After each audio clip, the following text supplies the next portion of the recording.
안녕하세요. 저는 아이를 키우며 일을 하고 있는 30대 여자입니다. 제가 지금 마흔이 조금 안 됐는데 결혼을 늦게 하다 보니 아이가 아직도 조금 어립니다. 솔직히 일과 육아를 병행하는 게 쉽지도 않고 내가 왜 이렇게 살아야 되나 후회를 할 때도 있습니다.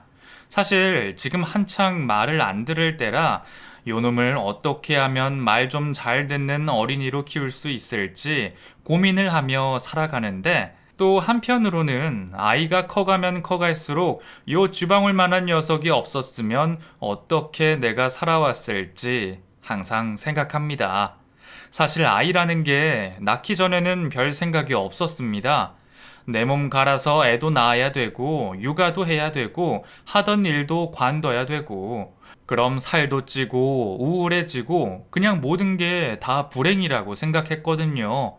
그리고 이런 말 정말 죄송하지만, 제가 그렇게 사랑받고 자라지 못한 것 같고, 부모라는 존재가 낳는 거 말고는 제대로 제게 해준 게 없다 보니 솔직히 자녀 계획에 부정적이었던 것도 사실이었습니다. 제가 어린 시절이 좀 불우했습니다. 제가 기억하는 엄마의 모습은 항상 아빠에게 맡고 있는 모습이었습니다. 아직도 선명히 기억나는 게 초등학교 2학년 때쯤인가 그날 아침도 엄마가 아빠한테 맞는 걸 피하려고 동네 여기저기를 뛰어다니고 있었고 저는 가방을 들고 학교를 가는 길이었죠.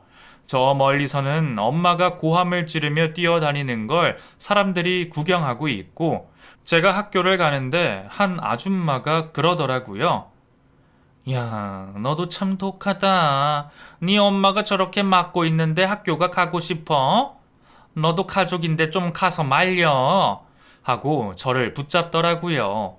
저는 그 아줌마를 빤히 쳐다보며 아줌마, 저도 맞았어요. 근데 제가 저걸 어떻게 말려요? 저도 학교로 도망가야죠. 하고 그 아줌마를 등지고 돌아섰던 기억이 납니다. 저희 아버지는 그런 사람이었습니다. 술과 담배, 여자, 안 좋은 건 다 하고 다니고 집에 있는 엄마와 저를 무자비하게 때리는 그런 몰상식한 사람이었죠.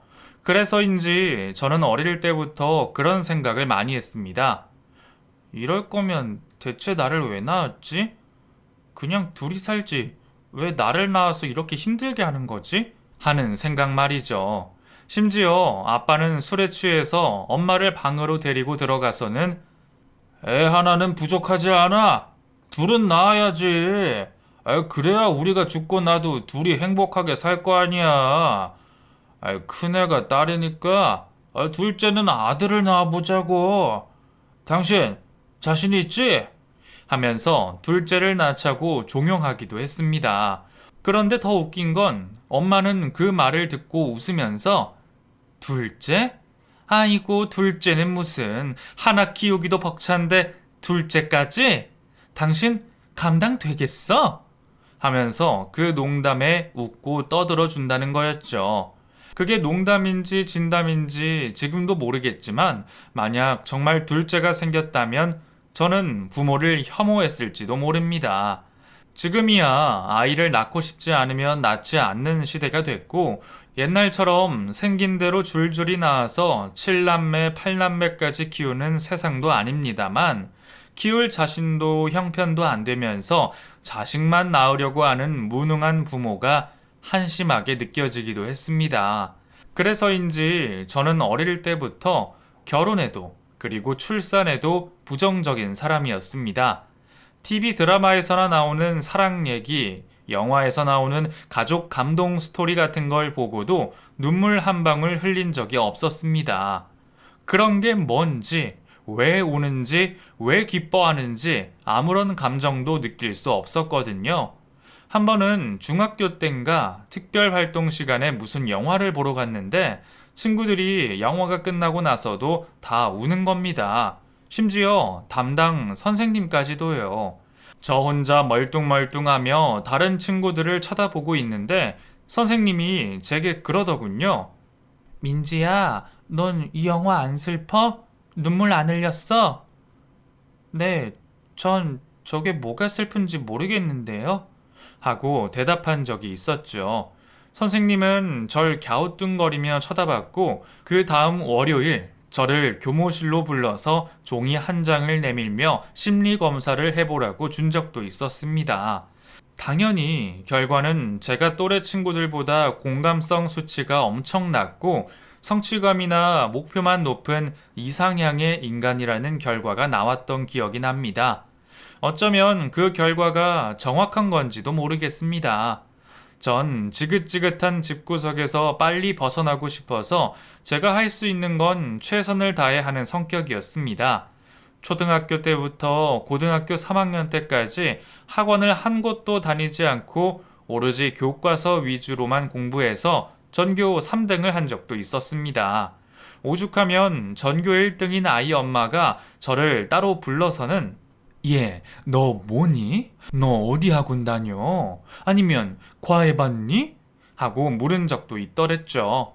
그 엄마는 학교 운영위원장이었는데 학교에 와서 교장 선생님을 만날 때마다 저를 불러서 이래저래 훈육을 하곤 했습니다. 그럼 제가 항상 마지막에 하는 말은 저 학원 못 다녀요. 집에 돈도 없고 우리 집 가난하거든요.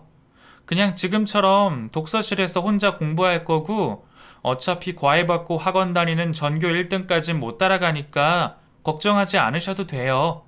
하고 제 자신을 깎아내리는 말이었습니다. 솔직히 자존심이 엄청 상했습니다. 하지만 현실을 받아들여야 한다고 생각했고 결국 전 중학교, 고등학교 6년 내내 전교 5등, 3등에만 머무르며 1등을 한 번도 해보지 못했습니다.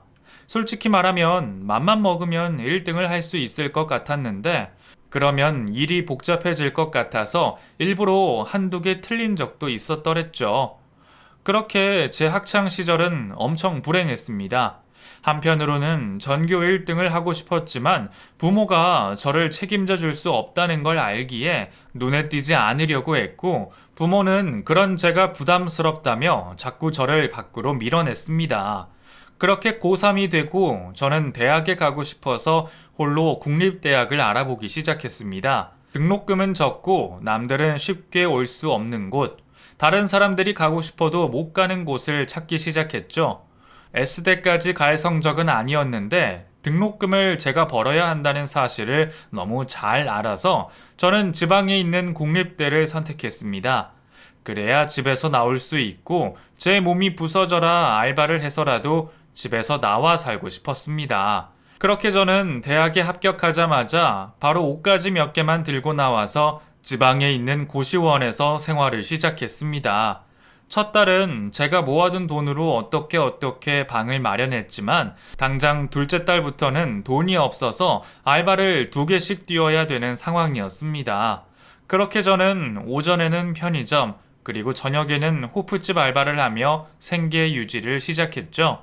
그런데 정말 돈 버는 게 쉽지 않았습니다. 낮에 편의점에서 일을 할 때는 애어른 할 것 없이 진상 손님이 가득했습니다. 예를 들면 먹고 싶은 빵이 매대에 없으면 저를 찾아와서 아가씨, 그 동그란 빵 있잖아. 그 팥 들어있는 거, 그거 어딨어?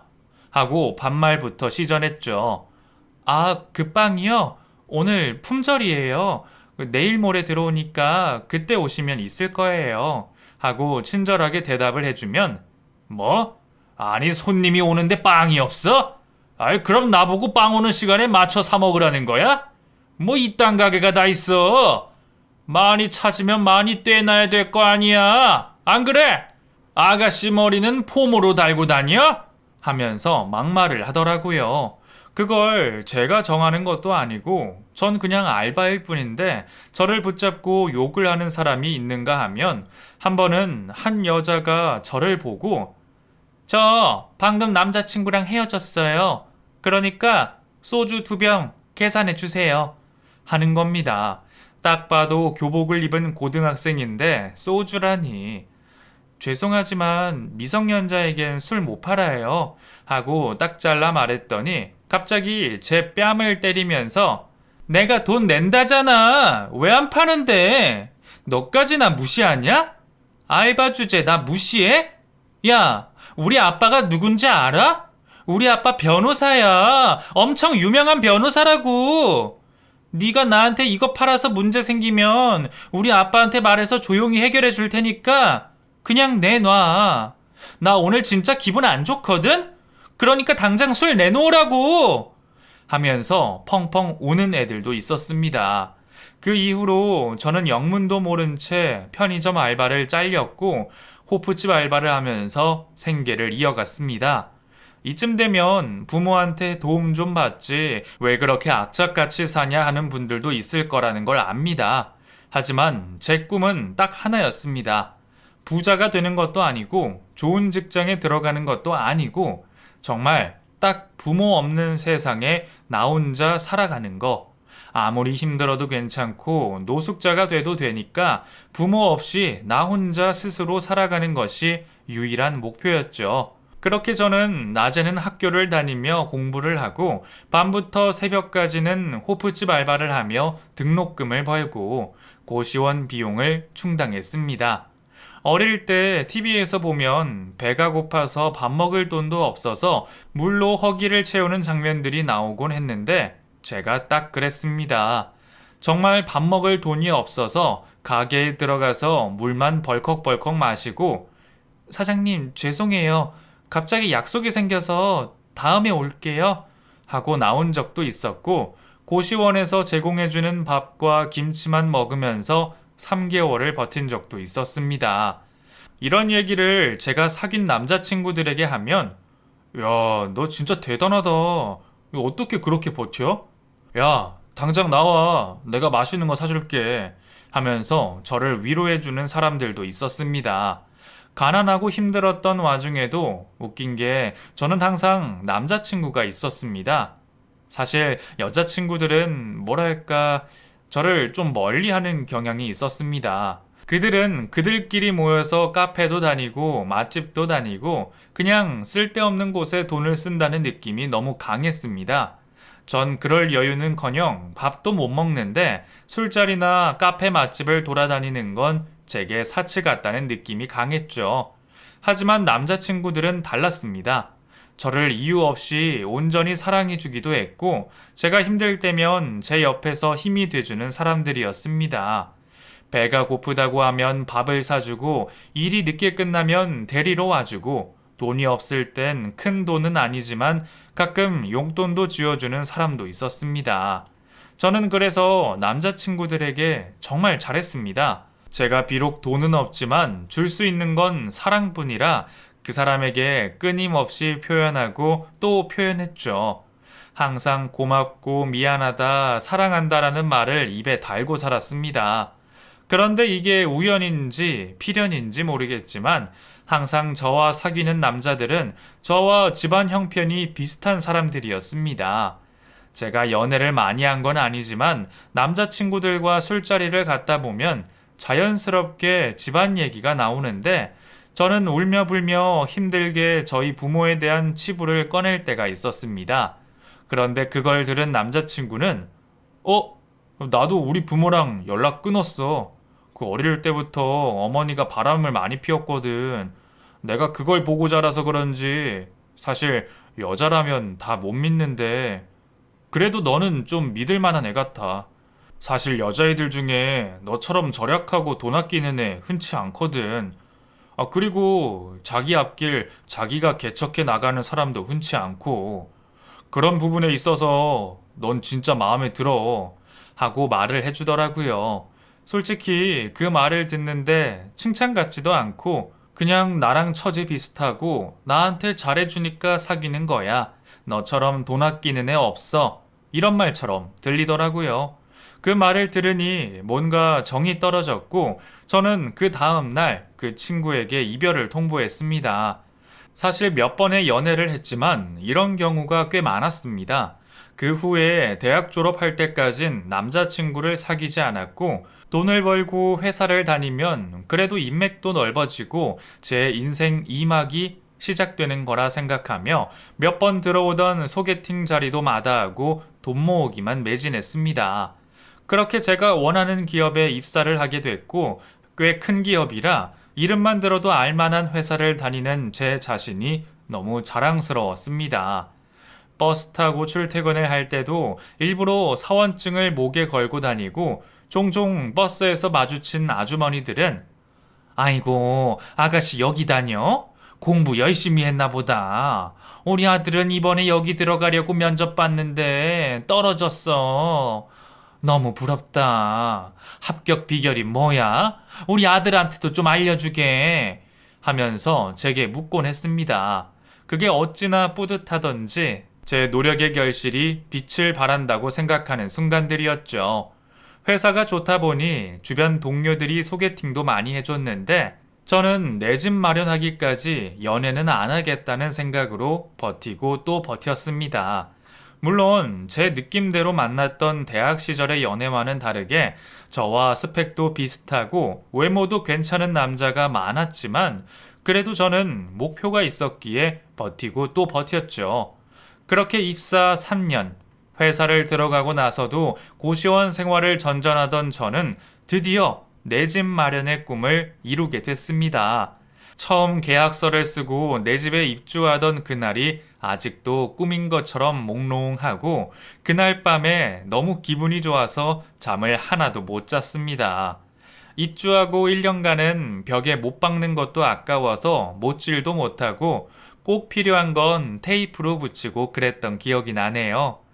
그렇게 일을 하다 보니 돈도 모이고 집도 생기고 남자친구를 사귀고 결혼만 하면 된다고 생각했습니다. 조금씩 마음의 여유가 생긴 저는 그때부터 들어오는 소개팅을 받기 시작했고 제게 1순위는 집안이 화목한 남자였습니다. 아마 그 조건을 달았던 건 제가 살아온 불행한 삶을 그 남자로 인해 조금은 바꿔보고 싶은 마음이었던 것 같습니다. 그렇게 동료의 소개로 한 남자를 만나게 됐습니다. 소개를 받기 전부터 야, 이 남자는 외모도 외모인데 집이 대박이야. 엄마가 어린이집 선생님이고 아빠가 무슨 사업하는 사람이라는데 그 집 외아들이거든? 근데 주식으로 대박이 나서 아빠가 사업을 외국까지 벌렸대. 그래서 돈 걱정은 안 해도 된다나 봐. 집에 일해주는 이모님도 계시니까 당연히 어머니는 스트레스도 없지. 돈 때문에 싸울 일도 없고. 뭐 걱정 고민이라고는 하나도 없어 보이는 사람이야. 야, 내가 진짜 남자친구만 없었으면 어떻게든 확 꼬셔보는 건데 지금 남자친구가 너무 좋아서 헤어지지도 못하고 참. 아무튼 연애로도 결혼으로도 괜찮은 사람이니까 한번 만나봐. 하고 마치 자기 동생처럼 자랑을 늘어놓더라고요. 그 사람은 저보다 3살 연하의 남자였는데 아버지 사업을 배우기 위해 회사에 다니고 있고 외아들의 집안도 넉넉하고 구김없이 자랐다는 게 가장 마음에 들었습니다. 그렇게 소개팅 자리에 나갔는데 저 멀리서부터 그 사람이 소개팅남이라는 걸 알겠더라고요. 큰 키에 절 보자마자 손을 휘적휘적 흔들면서 웃는데 정말 해맑고 순수한 사람 같았습니다. 깜짝 놀랐어요. 저인 거 어떻게 알고 그렇게 손을 흔드셨어요? 사진도 못 봤을 텐데. 아, 그냥 느낌이라는 게 있잖아요. 소개팅하러 온 사람 같았어요. 그러다 아니면 어떡하려고요? 아니면요? 아니면 그냥 웃고 말거나 운 좋으면 친구 되는 거죠 뭐. 그래도 다행히 맞잖아요. 민지 씨 맞는 거죠? 하면서 해맑게 저를 반겨주더라고요. 그렇게 그 사람과 마주 앉아 몇 시간 동안 얘기를 나눴는지 저녁 시간이 돼서 카페에서 나와 저녁도 먹고 2차로 호프집까지 가서 맥주도 마셨습니다. 거기서 제가 알바를 했던 얘기, 그 사람도 알바를 한 얘기, 취업 준비하면서 힘들었던 얘기, 그리고 아버지 사업을 배우느라 고생한 얘기 등 정말 수도 없이 많은 얘기들을 나눴는데도 지루하거나 쓸데없는 얘기라고 느껴지지 않았습니다.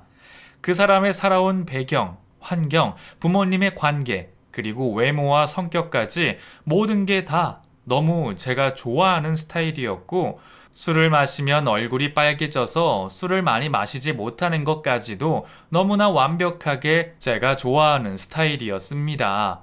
그렇게 밤 12시가 다 돼서 저희 둘은 헤어졌고 그 사람이 마음에 들었던 저는 제가 먼저 문자를 보내서 애프터 신청을 했습니다.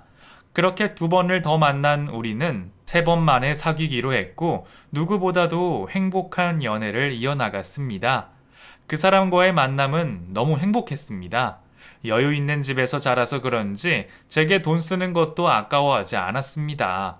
만날 때마다 이건 너 주려고 오는 길에 사왔어. 이쁘지? 하며 목걸이를 내밀기도 했고 근사한 선물이 아니더라도 꽃 한 송이라도 사다 주는 고마운 사람이었습니다. 하지만 치명적인 단점도 있었습니다. 이 사람과의 데이트는 평일에밖에 할 수 없다는 것이었죠. 주말은 아버지를 따라 골프도 배워야 하고 거래처 직원들도 만나서 식사 자리도 가져야 하고 이런 것들이 미래를 위한 일이고 이 사람의 사업이다 보니 제가 함부로 욕심을 낼 수 없었습니다. 그렇게 저희 두 사람은 3년을 연애하면서 항상 평일 데이트만 했습니다. 그 사람은 주말에 일이 있을 땐 수시로 제가 불안하지 않게 사진을 찍어 보냈고 주말에 만나지 못하는 것에 대해서는 의심을 한 적이 단 한 번도 없었습니다. 그럴 사람도 아니었고요. 친구들은 제 말을 듣더니 야, 네 남친 유부남 아니야? 말이 안 되잖아. 세상에 평일에만 데이트하고 주말에 못 만나는 사람이 어딨어? 하면서 의심을 했지만 그런 거 아니야. 진짜 바빠서 그래. 대신 평일이 좀 여유로워. 직장인이라고 다 평일만 일하는 거 아니잖아. 사업하는 사람은 다른가 봐. 난 그 사람 의심 안 해. 항상 내가 불안할까 봐 사진도 보내주고 거짓말이라고는 한 번도 해본 적 없는 사람이야. 하면서 남자친구 편을 들곤 했죠. 그렇게 저는 그 사람과 결혼을 전제로 1년을 더 만났습니다. 저야 부모님이랑 연을 끊고 소식도 모르는 사이라 제가 좋으면 결혼 허락이라는 것도 필요 없던 상황이었고 남자친구 부모님만 만나서 우리의 결혼을 허락해 주십사 하고 부탁을 드려야 하는 입장이란 생각이 들었습니다. 솔직히 제가 남자친구보다 너무 부족한 부분이 많아서 이 결혼을 허락받을 수 있을까 하는 생각이 들기도 했습니다. 하지만 생각보다 허락이 쉽게 떨어졌습니다. 둘이 결혼을 한다고? 난 너무 좋지. 당장이라도 결혼했으면 좋겠어. 너무 찬성이야. 하고 저에 대해 아무것도 묻지 않으시고 그냥 바로 하라고 하시더라고요. 저는 너무 당황스러워서 네? 아, 네. 감사합니다. 하고 대답을 했는데 어머님이 저를 아래 위로 쳐다보시더니 근데 애는 좀 천천히 낳았으면 좋겠는데 당장 급한 거 아니지? 연상이라 빨리 애기 낳고 싶어? 하고 물으시더라고요. 아니요. 그건 아니고 저도 제 일이 있어서 결혼하고 나서 좀 있다가 낳을 생각이에요. 당장은 생각 없어요. 하고 말씀드렸죠. 부모님에 대한 얘기도 묻지 않으시고 형제가 어떻게 되는지 어디 회사를 다니는지 아무것도 궁금한 게 없어 보였습니다. 무슨 얘기를 나눴는지 기억이 잘 나지 않는 걸 보면 그냥 쓸데없는 얘기만 나누다가 온 것 같다는 생각이 드네요. 밥을 먹고 집 밖으로 나와서 남자친구에게 나 정말 결혼 허락 받은 거 맞아? 어쩜 이렇게 쉽지? 나에 대해 궁금한 것도 없으신가? 하고 물었더니 우리 부모님 원래 쿨한 스타일이야. 그리고 내가 이미 다 말씀드렸지. 대충은 그래서 그러신 걸 거야. 내가 뭐 한다고 하면 반대한 적은 없어. 하면서 뿌듯해 하더라고요. 좀 신기했습니다. 집안 자체는 문제가 없어 보였고 부모랑도 사이가 좋아 보였는데 아들이 결혼하는 부분에 있어서 이렇게 쿨해도 되나 싶더라고요. 그렇게 큰 문제 없이 결혼 준비가 진행됐고 저와 남자친구는 꽤 괜찮은 호텔 레스토랑에서 결혼을 하게 됐습니다. 가족들만 모인 소규모 결혼식을 하고 싶다고 말씀드렸더니 그건 역시 좋다고 하시더라고요. 사실 전 부를 가족도 없고 친구나 회사 동료들 뿐이라 하객이 적었는데 사업하는 분들이면 아무래도 크게 하고 싶어 하실 텐데도 돈이 많아서 그런가 별로 저와 남편의 결혼에 관심이 없는 건지 아니면 정말 저를 존중해 주시는 건지 몰라도 빨리 식을 올렸으면 좋겠다면서 부추기기도 하셨습니다. 결혼이 대체 뭐라고 이렇게 하는 건지 모르겠지만 제가 딱히 시댁에 불만을 가질 수도 없던 것이 시댁에서는 도심의 꽤 큰 브랜드 아파트에 신혼집도 구해주셨고 혼수도 필요 없다면서 몸만 오라고 하셨습니다. 예물 예단 이런 거 안 해도 되니까 그냥 우리 아들이랑 잘 살기만 하면 된다며 바라는 것도 없다고 하시니 그냥 이대로 사는 게 좋은 건가 싶은 생각도 들었죠. 처음엔 너무 무심하셔서 서운하기도 했는데 막상 결혼을 하고 나니 오히려 시댁 간섭이 없어 편하더라고요. 하지만 전 뒤늦게야 왜 시부모님이 그렇게 저와의 결혼에 크게 반응하지 않으셨는지 별 감흥이 없었는지 알게 됐습니다. 지금 생각해도 참 어이가 없네요. 저희 부부가 결혼을 한 지 3년쯤 지났을 무렵이었습니다. 저는 이제 슬슬 임신 생각이 들기도 하고 남편의 아이를 갖고 싶다는 생각이 들었습니다. 근데 저는 보통 평일에 일을 하고 주말엔 쉬는데 남편은 주말이 바쁘니 저희 부부는 평일엔 얼굴을 보기도 힘든 날들이 많았습니다. 남편은 늦잠을 자고 저는 아침 일찍 일어나서 나가니 더더욱 그랬죠. 주말에 남편은 가끔 지방에 간다며 외박을 하기도 하고 어쩔 때는 또 일이 없다며 쉬는 날도 있고 했습니다. 그렇게 저희 부부는 몇 번의 임신 시도 끝에 결혼 3년 만에 아이가 생겼고 제가 임신 소식을 남편에게 알리자마자 남편은 너무 깜짝 놀라면서 애기? 애기가 생겼다고? 당신 피임약 먹는다고 하지 않았어? 하면서 너무 서운한 반응을 보이더라고요. 피임약 먹는다고 임신 다 안 되는 거 아니야. 그리고 우리 3년이면 애기 가질만 하잖아. 왜? 애기 생긴 게 싫어?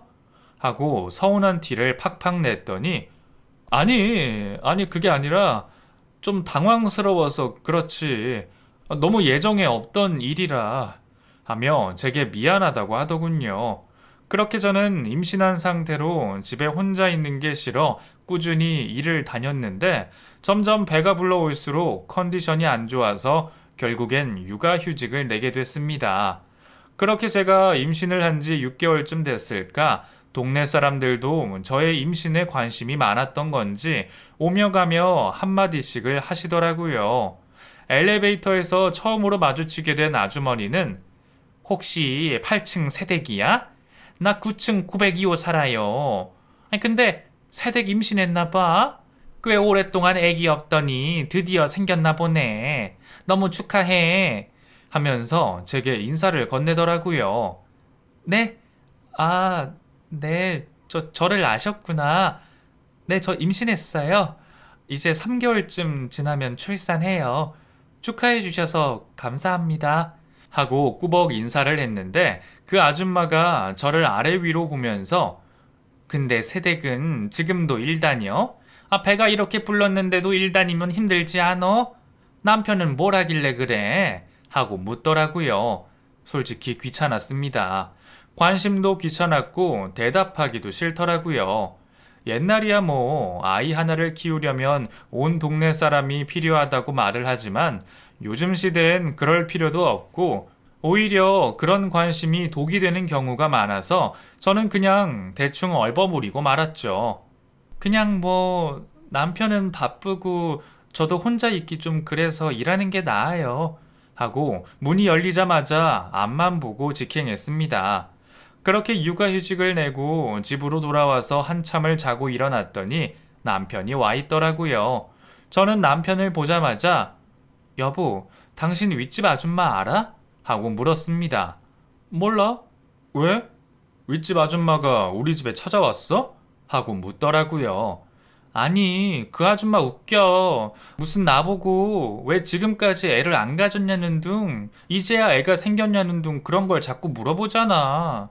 귀찮아, 진짜. 그래? 요즘엔 그런 사람 드물다던데 그 아줌마도 좀 선 넘었네. 다음에 만나면 제대로 말해봐. 그런 관심 귀찮다고. 근데 요즘 그런 사람 보기 드문데 아줌마가 오지랖이 엄청 넓은가 보다. 아, 동네 반장 뭐 이런 거라도 되나? 하면서 웃고 넘기더라고요. 그때는 아줌마가 짜증나기만 했고, 솔직히 제가 그때 스트레스를 좀 많이 받아서 별거 아닌 걸로 화가 난 걸 수도 있지만, 일부러 그 아줌마를 좀 피해 다녔습니다. 그 뒤로 엘리베이터에서 남편과 같이 밖에 나가는 길에 아줌마를 마주치기도 해서 여보, 저 아줌마야. 내가 말했잖아. 그 귀찮은 아줌마. 하면서 궁시렁 댔습니다. 그렇게 저는 만삭이 됐고 그 아줌마랑 오고 가며 인사만 나누는 정도의 사이가 됐죠. 그런데 하루는 집에서 쉬다가 분리수거를 하려고 1층까지 낑낑대며 쓰레기를 들고 내려간 날이었습니다. 어김없이 그 아줌마를 만나서 아이고 새댁 이것 줘 내가 들어줄게 하면서 제 쓰레기를 들어주시더라고요. 감사해요 하고 꾸벅 인사를 했는데 웬일인지 항상 수다스럽던 아줌마가 별 말이 없는 겁니다. 그렇게 분리수거를 하고 있는데 아줌마가 저를 빤히 쳐다보시더라고요. 제가 그 시선을 무시하고 계속 분리수거를 했더니 제게 세댁, 혹시 말이야, 요즘 남편이랑 사이 좀 어때? 하고 묻는 겁니다. 남편이랑요? 좋아요. 왜요? 아니, 그게 말이야. 그냥 와이프가 만삭 때쯤 되면 보통 남편이 좀 힘들어 하더라고. 그 있잖아. 그 부부관계 그런 것도 안 되고, 그 남자는 솔직히 임신한 여자 마음을 100% 이해는 못한단 말이지. 나도 이혼해봐서 알아. 내 남편은 내가 아기 낳고 1살 때쯤인가? 그 딴 년이 생겼다면서 나한테 이혼하자고 했거든. 그래도 그 사람은 좀 괜찮은 게 지금까지 애 키우느라 고생했다면서 따박따박 30만 원씩 보내준다. 이혼하고 나서도 양육비는 잘 보냈어. 다른 놈들은 그것도 안 하는 놈들이 천지래. 하면서 쓸데없는 얘기를 하는 겁니다. 저도 처음엔 참고 참았지만 자꾸 선 넘는 얘기를 하니 화가 나서 저기요 아줌마, 저희 집에 이제 관심 좀 꺼주실래요? 제가 이혼을 하건 재혼을 하건 아줌마랑 상관없는 일 아닌가요? 진짜 오지랖이 하늘을 찌르시네. 요즘 이런 건 관심이 아니라 사생활 침해라는 거 몰라요? 제가 뭐 아줌마한테 피해줬어요? 아니면 아줌마 신경을 거슬리게 했어요? 왜 이렇게 저희 집 일에 관심이 많으세요? 저번에도 그러셨잖아요. 임신을 언제 했냐는 등, 뭐 애가 성별이 뭐냐는 등 자꾸 물어보시는데 제가 알아서 할게요. 제발 신경 좀 쓰지 마세요. 하고 휙 돌아섰죠. 그런데 아줌마가 제 손을 잡더니 저기 새댁, 혹시 남편하고 이혼했어?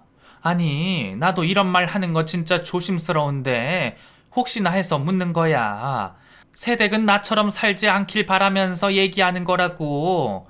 참견이라고 생각하지 말고 엄마라고 생각하고 들어봐. 내가 얼마 전에 동대표 회의하고 집에 돌아오는데 그 새댁 남편이 키가 크고 훤칠하자녀. 그래서 동네 사람들이 한 번씩 다 얘기를 했다고. 물론 뭐 이런 게 참견이라고 하면 미안한데 키가 크고 잘생겼으니 눈에 띄는 걸 어떡해. 아니 근데 신랑이 자기 집으로 안 가고 102동으로 들어가는 거야. 그래서 내가 좀 이상하다 싶어서 슬쩍 봤는데 그 엘리베이터를 타고 올라가더라고. 그 술에 취한 것도 아니고 뭐 거기에 볼 일이 있어서 그런가 싶어서 그냥 그러고 말았지. 근데 며칠 뒤에 그 토요일인가 그 베란다에서 옷 좀 털려고 나왔는데 그 새댁네 신랑이 웬 여자랑 같이 102동으로 들어가더라고. 그래서 내가 한참을 쳐다봤어. 분명 그쪽 신랑 맞아. 내 두 눈으로 똑똑히 봤다니까. 하면서 믿기 힘든 얘기를 하는 겁니다. 저는 그 말에 대답도 안 하고 집으로 들어와서 남편에게 전화를 걸었습니다. 남편은 제 전화를 받자마자 여보 미안 나 회의 중 하고 전화를 끊더라고요. 속이 부글부글 끓었지만 남편에게 전화가 오기 전까지 인터넷을 뒤져보니 혹시나 바람을 피우게 되면 절대 티를 내지 말고 증거를 수집하라고 여기저기서 조언을 해주더라고요. 배가 땡겨오고 스트레스가 너무 심해서 밥도 안 넘어갔습니다. 그렇게 남편이 퇴근을 했고 평소처럼 대하려고 무던히도 노력을 했죠. 그리고 그 주 주말 남편은 옷을 챙겨 입고 여보, 나 미팅 갔다 올게 하고 남편이 나가더라고요. 한 번도 이런 적이 없었는데 저는 남편을 따라 뒤를 밟았고 미팅을 간다던 남편은 정말 그 아줌마 말대로 저희 옆동인 102동으로 들어가는 겁니다. 제가 그때 무슨 정신이었는지 남편이 엘리베이터를 타고 올라간 층은 4층이었습니다. 만삭의 임산부인 제가 무슨 생각으로 그랬는지 모르겠지만 계단으로 4층까지 올라가서 집들마다 귀를 하나씩 떼고 소리를 듣기 시작했습니다.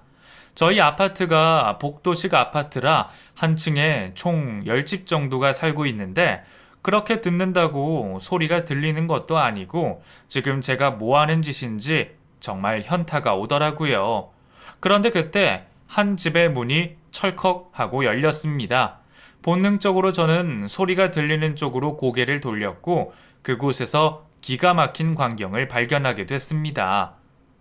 민지야 하고 제 이름을 부른 사람 다름 아닌 남편이었습니다.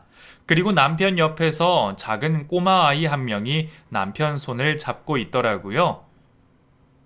여보, 그 애기 뭐야? 이거 어떻게 된 거야? 하고 제가 터벅터벅 남편 쪽으로 걸어가자 집 안에서 또 다른 여자 한 명이 걸어 나왔습니다. 그 여자는 다름 아닌 시어머니였습니다. 세아가, 네가 어떻게 여길 왔냐? 하고 제게 묻더라고요. 어머니, 그건 제가 묻고 싶은 말이에요. 저 여자애 누구예요? 그리고 어머니는 왜 여기 계시는데요? 하고 되묻자 어쩔 줄을 몰라 하시더라고요. 남편은 제 쪽으로 걸어오더니 여보, 그게 어떻게 된 거냐면 하면서 제게 어떻게든 변명을 하려고 하는 겁니다. 저는 그런 남편을 밀치며 당신은 입 다물어. 어머니가 말씀해 보세요. 이 꼬마는 누구예요? 그리고 어머니가 왜 이 집에서 나오시는데요? 도대체 어떻게 된 거예요? 왜 저만 모르는 거예요? 하고 어머님 앞에 섰습니다.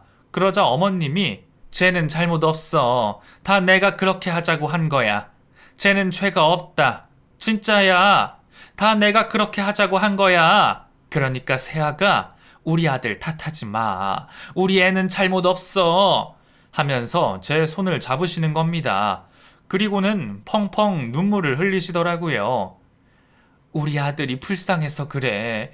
웬 여시 같은 년한테 잘못 걸려서 그년이 애만 낳고 우리한테 전부 맡겨버렸어. 그녀는 엄마 자격도 없는 년이야. 그럴 거면 내가 그냥 결혼하라고 했다. 전부 내가 책임질 테니까 결혼부터 하라고 했어. 사지 멀쩡하고 인물 잘난 우리 아들 애 딸렸단 이유만으로 평생 혼자 살 순 없잖아. 그렇다고 해서 이 어린 것을 어디에 보낼 수도 없잖니. 안 그래? 너도 부모니까 내 맘 알 거 아니냐. 언젠간 내가 말하려고 했는데 도저히 용기가 안 나서 말 못했어. 언젠간 말해야지 하면서도 우리 둘 다 용기가 없어서 말을 못했다. 미안하다. 정말 미안해. 하면서 제 손을 잡고 펑펑 울더라고요. 옆에 있던 꼬마까지 따라 울면서 할머니 울지 마. 왜 울어? 하며 칭얼칭얼 대는데 이게 정말 무슨 일인가 싶더라고요. 남편에게 숨겨진 애가 있다니 갓난쟁이도 아니고 무려 7살이나 된 애가 있다는 게 믿겨지지 않았습니다. 그제야 머릿속에서 모든 것들이 맞춰지기 시작했습니다.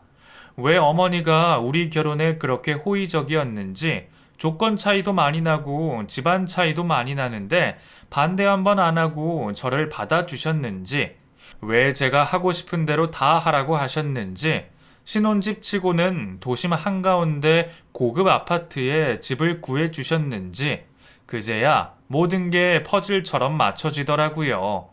단순히 저는 이 집의 식구가 아니라 남편이 혼인신고도 하지 않고 낳은 아기의 엄마로 이 집에 들어오게 된 거고, 저와 연애를 할 때도 사업차 바쁘다는 핑계였던 게 다 아이 때문이라는 걸 알게 됐습니다.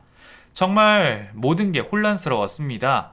저는 그 자리에 서서 아무 말도 하지 못했고, 꼬마 아이는 제 앞에 서서는 아줌마, 할머니한테 너무 뭐라고 하지 마세요.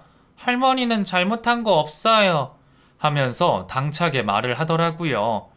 병신 같은 남편은 제 뒤에 서서 이마 위에 손을 짚고 미치겠네. 아, 진짜 미치겠다. 하면서 같은 말만 반복할 뿐 아무것도 하지 못했습니다. 저는 모든 걸 확인하고 그 자리에서 터벅터벅 걸어서 집으로 들어왔습니다. 윗집 아줌마가 제게 해줬던 말들이 주마등처럼 머릿속에 스쳐 지나갔고, 남편이 집으로 들어왔을 때 물어보니 가끔 애기 엄마가 백이동 집에 찾아와서 같이 시간을 보냈다고 하더군요. 아마 그 아줌마가 봤던 여자가 애기 엄마인 것 같다는 생각이 들었죠. 동네 사람들이 봤을 때는 당연 말도 안 되는 이상한 광경임이 분명했고, 분명 제가 임신을 하고 있는데 남편이 자꾸 다른 집으로 들어가고 다른 여자와 걸어 다니고 하는 모습을 보고 남편의 바람을 확신하셨던 것 같습니다. 결국 저는 그 아이를 받아들이지 못하고 남편과 이혼을 결심했습니다. 어차피 그 꼬마 아이는 시댁 어른들 호적에 들어가 있으니 괜찮다고 문제될 게 없다면서 저희 아이를 낳아서 잘 기르면 된다고 남편은 저를 설득했지만 그게 어디 말처럼 쉽나요? 배다른 자매가 같이 크는 모습을 제가 어떻게 두 눈을 뜨고 볼 수 있겠습니까? 거기다가 가장 큰 충격이었던 건 저와 만나고 결혼을 하기까지 그 아이를 숨기면서 저를 속였다는 사실을 도저히 받아들일 수가 없었습니다. 아이를 낳고 남편과 이혼을 하려고 했는데 그럼 저도 미련이 생기고 아이가 태어나면 더더욱 이혼을 못할 것 같아서 그냥 바로 이혼을 하자고 했죠. 물론 당연 지금도 아이를 키우면서 남편에게 양육비를 받고 있고 위자료도 받았습니다. 시어머니는 가끔 제게 연락을 해서는 손녀딸이 보고 싶다고 말씀을 하시는데 솔직히 보여드릴 마음은 하나도 없습니다. 이런 제가 매정하다고 하실 수도 있지만 그 집안의 속은 지난 제 세월을 생각하면 경찰에 당장이라도 고발하고 싶은 마음뿐입니다. 어차피 제가 고른 남자고 제가 선택한 결혼이라 후회를 해도 아무 소용없다는 걸 압니다. 하지만 시간을 되돌릴 수만 있다면 저는 결혼도 출산도 하지 않을 겁니다. 지금 저와 살고 있는 아이에게 너무나 미안하지만 아빠라는 존재에 대해 부정적인 인식을 심어준 것도 마음이 불편하네요. 하지만 대한민국에 살고 있는 싱글맘으로서 제 배 아파 낳은 아이가 적어도 저처럼 불행한 삶을 살지 않길 바라며 최선을 다해 키워보겠습니다. 긴 사연 들어주셔서 감사합니다.